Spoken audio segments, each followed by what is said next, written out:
आदरणीय वाजपेयी जी की ये कविता मुझे बहुत पसंद है, जिसका शीर्षक है कदम मिलाकर चलना होगा। बाधाएं आती है आए, गिरे प्रलय की घोर घटाए, पाँवों के नीचे अंगारे, सिर पर बरसे यदि ज्वालाए, निज हाथों में हंसते हंसते आग लगाकर जलना होगा। कदम मिलाकर चलना होगा। हास्य रुदन में तूफानों में, अगर असंख्यक बलिदानों में, उद्यानों में, वीरानों में, अपमानों में, सम्मानों में, उन्नत मस्तक उभरा सीना, पीड़ाओं में पलना होगा। कदम मिलाकर चलना होगा। उजियारे में, अंधकार में, कल कहार में, बीच धार में, घोर घृणा में, पूत प्यार में, क्षणिक जीत में, दीर्घहार में, जीवन के शत शत आकर्षक अरमानों को ढलना होगा। कदम मिलाकर चलना होगा।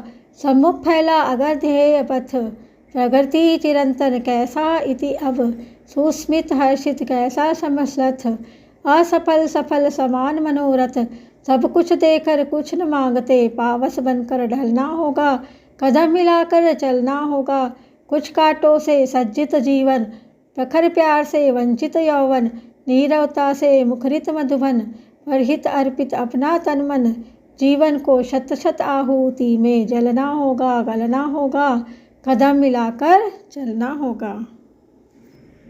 सभी को नमस्कार। कल 25 दिसंबर 2023 को देश भर में क्रिसमस का त्यौहार मनाया गया। साथ ही कई जगह तुलसी पूजन का दिवस भी मनाया गया। और कल आज ही हमारे देश के पूर्व प्रधानमंत्री अटल बिहारी वाजपेयी जी की 99वीं जयंती मनाई गई, जिसे सुशासन दिवस के रूप में हमारे छत्तीसगढ़ में मनाया गया।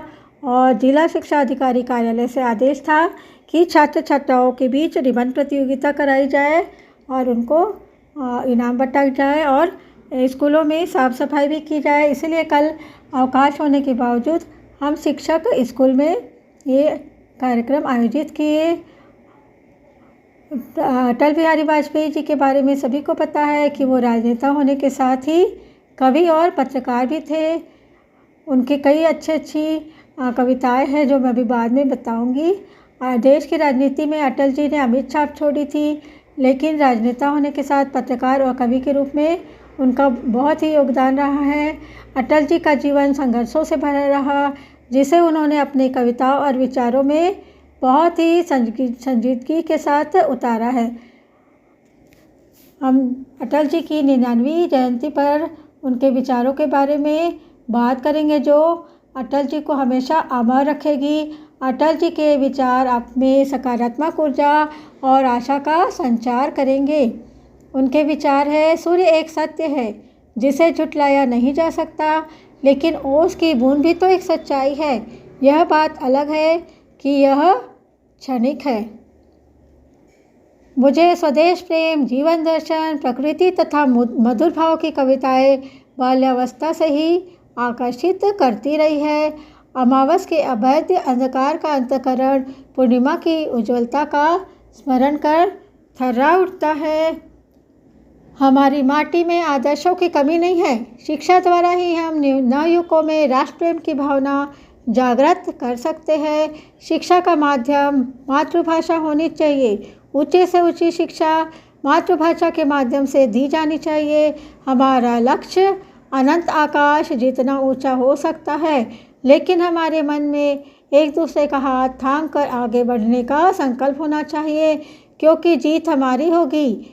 इंसान बनो, केवल नाम से नहीं, रूप से नहीं, शक्ल से नहीं, बल्कि हृदय से, बुद्धि से, ज्ञान से बनो। हमारा लक्ष्य आकाश इतना ऊंचा होना चाहिए। जीवन को टुकड़ों में नहीं बांटा जा सकता, उसका पूर्णता में ही विचार किया जाना चाहिए। वाजपेयी जी की एक कविता, मैंने जन्म नहीं मांगा था, मैंने जन्म नहीं मांगा था, किंतु मरण की मांग करूँगा। जाने कितनी बार जिया हूँ, जाने कितनी बार मरा हूँ, जन्म मरण के फेरे से मैं इतना पहले नहीं डरा हूँ। अंतहीन अंधियार ज्योति की कब तक और कब तलाश करूँगा। मैंने जन्म नहीं मांगा था, किंतु मरण की मांग करूँगा।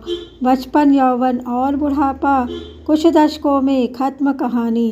फिर जीना, फिर मरना, यह मजबूरी या मनमानी। पूर्व जन्म के पूर्ववशी दुनिया का द्वार चार करूँगा। मैंने जन्म नहीं मांगा था, किंतु मरण की मांग करूँगा।